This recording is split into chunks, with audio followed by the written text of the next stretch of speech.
Donc, qu'est-ce qui s'est passé cette semaine au cabinet?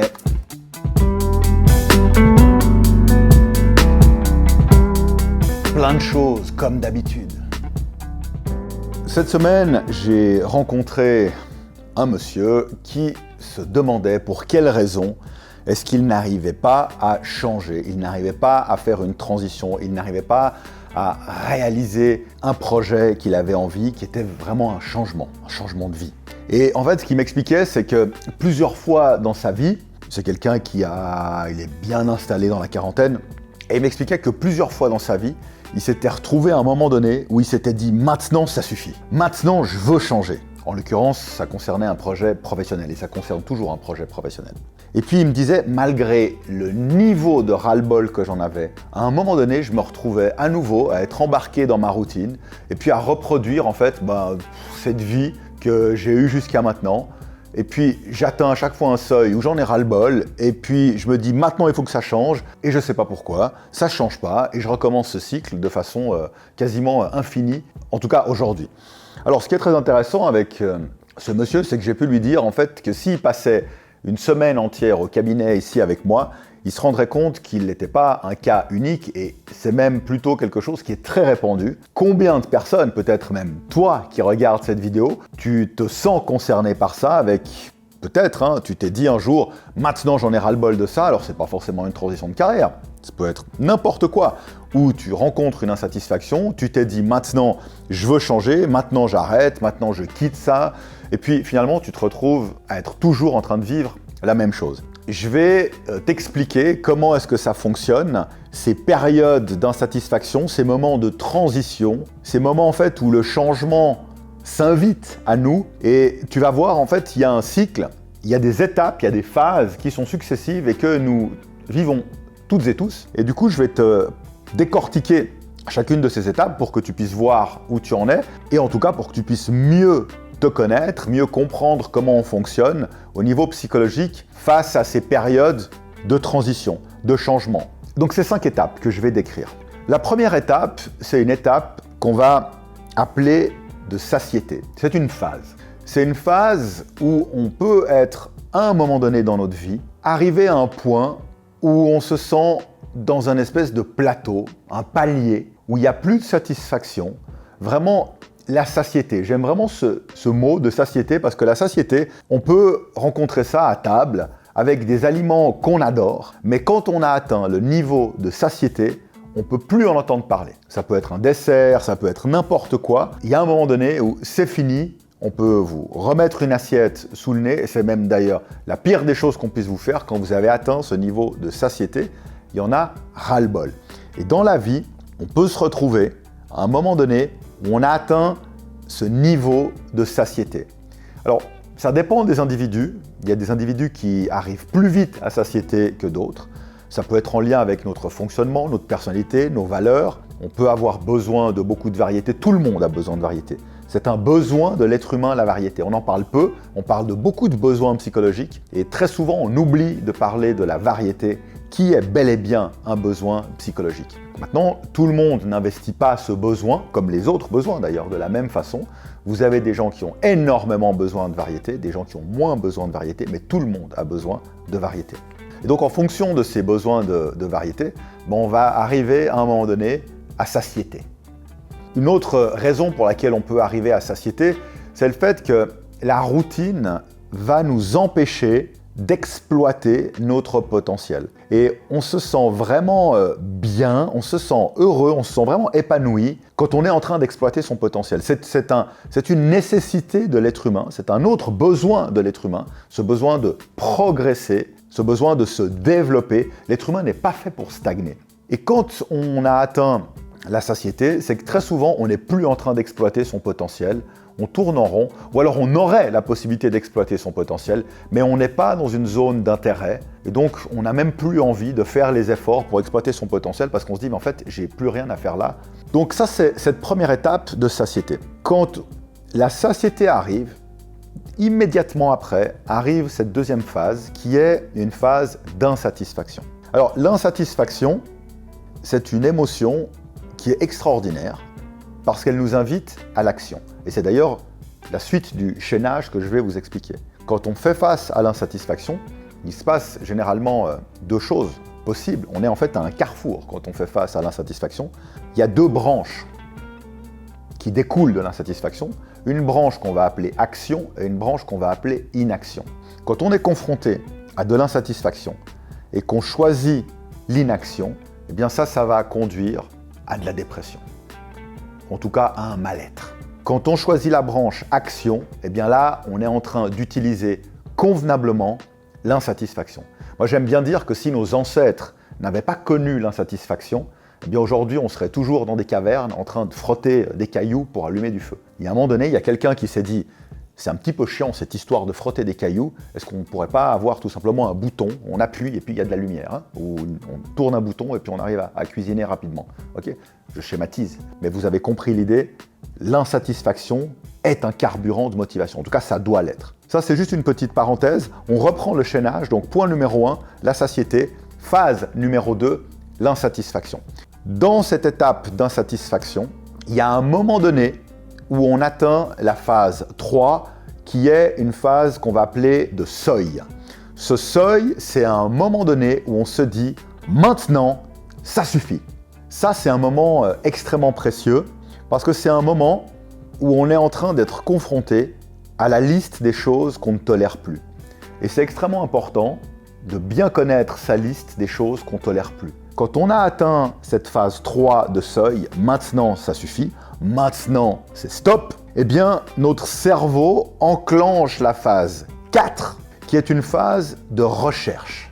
C'est une phase où on va se mettre à chercher une idée, une solution, une opportunité. Quand on est bien engagé dans cette phase de recherche, eh bien on arrive sur la phase numéro 5, qui est une phase d'ouverture. C'est un moment où il y a une fenêtre d'opportunité. Et j'aime bien appeler ça une fenêtre d'opportunité parce que nos fenêtres d'opportunité ne restent pas ouvertes indéfiniment. Une fenêtre d'opportunité, c'est une façon de dire qu'il faut saisir l'opportunité maintenant. C'est une période extrêmement délicate parce que finalement, on a fait tout ce chaînage, c'est-à-dire qu'on a eu notre satiété, on a eu notre insatisfaction, on a atteint notre seuil, on s'est mis à la recherche d'alternatives, on a une ouverture, et là, il faut la saisir. Et c'est là, c'est sur cette phase numéro 5 qu'il y a une plantée magistrale pour beaucoup de personnes. Pourquoi ? Parce que cette ouverture est incertaine. Cette ouverture, elle nous ouvre en direction d'un territoire qui est inconnu, qui est en tout cas incertain.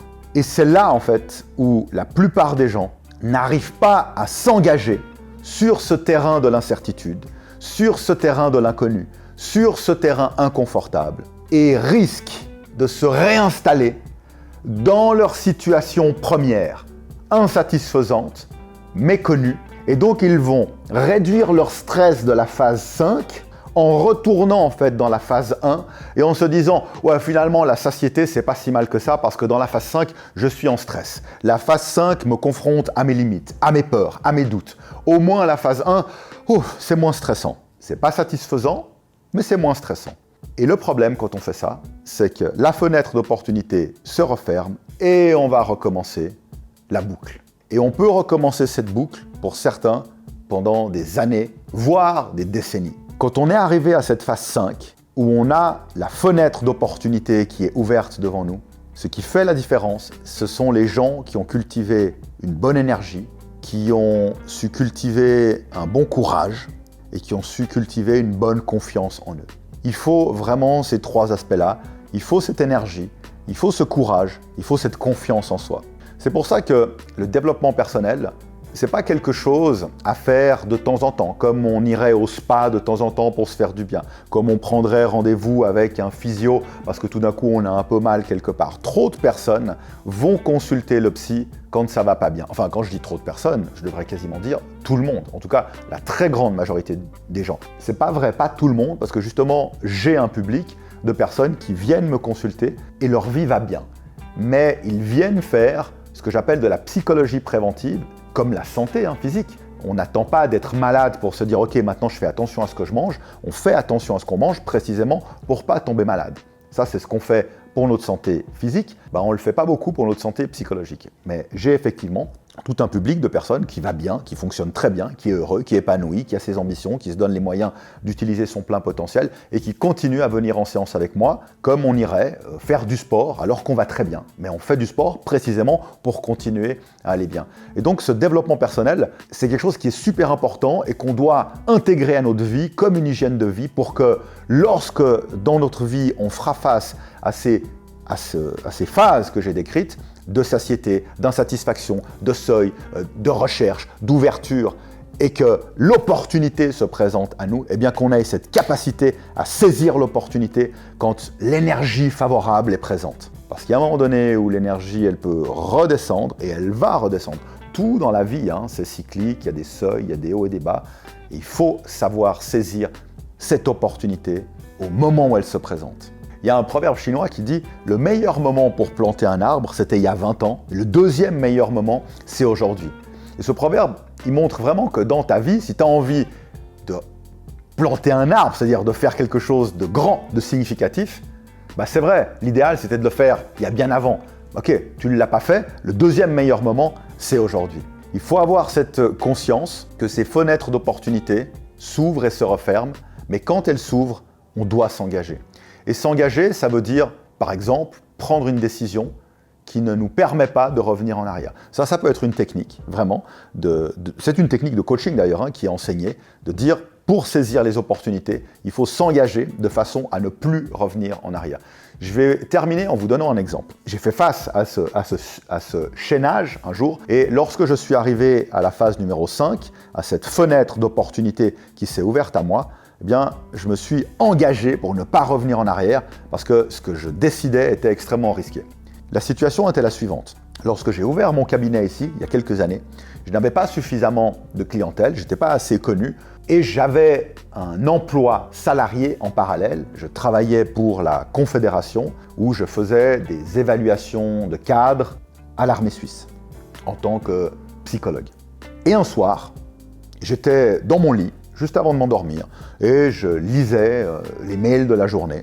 Et puis en lisant cet email que je reçois de la Confédération, je me sens dans une attitude vraiment critique. Je me souviens plus quel était le détail du mail, mais on nous donnait des nouvelles consignes que je trouvais vraiment ridicules. Et puis je me voyais là en train de vraiment de me dire, mais en fait, ça m'emmerde. Et là, j'ai identifié que j'avais vraiment atteint ce moment de satiété. Et tout le chaînage s'est fait extrêmement rapidement parce qu'en fait, je m'étais rendu compte que j'avais fait le tour de la question. C'est un peu une autre façon de parler de la satiété, avoir fait le tour de la question. Immédiatement, je ressens ma phase 2, je me sens insatisfait. Immédiatement, je me rends compte que le seuil est atteint. Immédiatement, je me mets en mode de recherche de solutions. Et immédiatement, j'ai l'ouverture qui se présente à moi. L'ouverture, c'était de me dire maintenant, il faut mettre un terme à ce contrat de travail avec la Confédération. Parce que c'est très confortable, ça te permet de faire rentrer de l'argent, mais ça porte atteinte à ton bien-être, à ton estime, parce que tu n'as plus de plaisir à y aller, tu n'es plus passionné par ce que tu fais, et moi j'ai besoin d'avoir du plaisir et j'ai besoin d'être enthousiasmé par mes journées de travail. Et donc, je sens cette énergie favorable qui est là, vraiment, en un instant, j'ai fait tout le chaînage. C'était certainement quelque chose qui était déjà en train de mûrir en moi, mais très rapidement, ces choses peuvent se passer très rapidement. Ça peut prendre du temps, ça peut prendre des semaines, ça peut prendre des mois, mais ça peut aussi se passer extrêmement rapidement. En fonction de mon développement, en fonction de là où j'en étais, en fonction de mon histoire de vie, ce chaînage s'est passé très rapidement. Et je me dis, ok, tu connais la théorie, Patrick. Maintenant, tu as cette énergie favorable, cette colère, ce ras-le-bol, cette insatisfaction qui te pousse à l'action. Vas-y, écris maintenant ta lettre de démission. J'aurais pu me dire, non, mais attends, t'es au lit, tranquille, fais-le demain. Je savais que le grand risque, c'était que le lendemain, j'allais pas le faire parce que ma journée allait m'embarquer dans ce que j'avais à faire et qu'ensuite les jours allaient passer, puis que j'allais peut-être recevoir mon salaire, et puis que j'allais me dire c'est quand même sympa de recevoir ce salaire alors que j'ai pas assez d'argent avec mon cabinet qui vient d'ouvrir, attends, tranquille, calme-toi, et du coup j'aurais à nouveau été confronté à des insatisfactions, à une perte d'énergie, j'aurais peut-être été moins efficace au cabinet, j'aurais peut-être moins pu construire ma réputation dans le cadre de mes entretiens de coaching, parce que peut-être fatigué par... Ok, vous avez compris la situation, comment elle aurait pu se produire, je connais le risque. Je sens cette énergie, je me lève de mon lit, j'ouvre mon ordinateur et j'écris ma lettre de démission et je l'envoie le soir même. J'étais engagé, je ne pouvais plus revenir en arrière. je l'avais fait, c'était fait. Et donc j'ai mis un terme à ce contrat de travail avec la Confédération et je me suis retrouvé du coup dans l'obligation d'accélérer mon processus, de développer ma nouvelle activité, de me faire connaître en tant que psychologue installé à mon compte. Donc voilà un petit exemple qui peut vous montrer qu'est-ce que ça veut dire que de saisir ces fenêtres d'opportunité. Il faut se connaître, il faut savoir que l'énergie favorable d'un instant ne va pas durer dans le temps.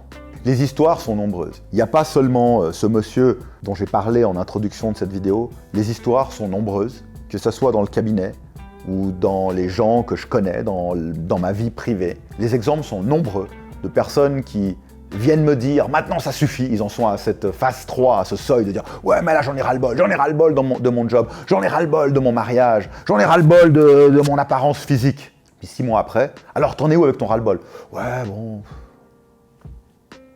Voilà. Donc je vous souhaite de ne pas être dans cette boucle où vous reproduisez constamment ce cycle de transition, mais qui n'aboutit pas et qui du coup devient simplement un cycle de stagnation.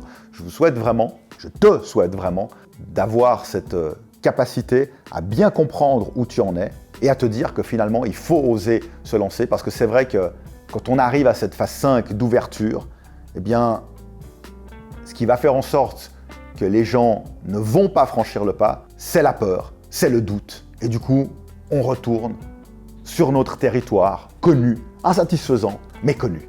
Et on va répéter le cycle. Voilà, j'espère que cette vidéo t'a pu être utile, que cet enseignement a pu te parler, que l'exemple des situations vécues dans le cabinet peuvent enrichir ton vécu. Et puis, n'hésite pas à laisser des commentaires, je me ferai un plaisir de les découvrir. Et voilà!